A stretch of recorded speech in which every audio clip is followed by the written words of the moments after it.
কিভাবে ব্যবহার করতে পারবো? চলুন ঝটপট সবকিছু ট্রাই করে দেখা যাক। সবার আগে এই তালার চাবিটি একটি সাবানে চাপ দিয়ে একটি চাবির ছাঁচ বানিয়ে নিলাম। তারপর সেটাতে সুপার গ্লু দিয়ে শুকাতে রেখে দিলাম।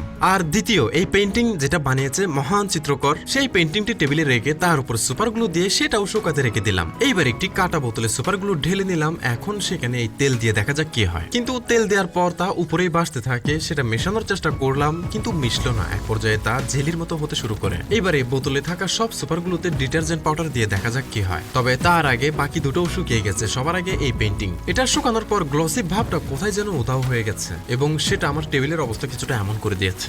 আর এই চাবিও শুকিয়ে গেছে, কিন্তু যখন তার সাহায্যে তালা খোলার চেষ্টা করি তখন সেই চাবিটি কোনো আগাম বার্তা না দিয়েই ভেঙে গেল। তারপর সুপার গ্লু থাকা বোতলটি হাতে নিলাম এবং তার মধ্যে ডিটারজেন্ট পাউডার ঢুকিয়ে দিলাম। তারপর মেশানোর চেষ্টা করলাম কিন্তু মিশলো না এবং প্রচুর গরম হয়ে গেছে। আর এক পর্যায়ে পুরো বোতলটাই পক্ষাঘাতগ্রস্ত হয়ে গেল।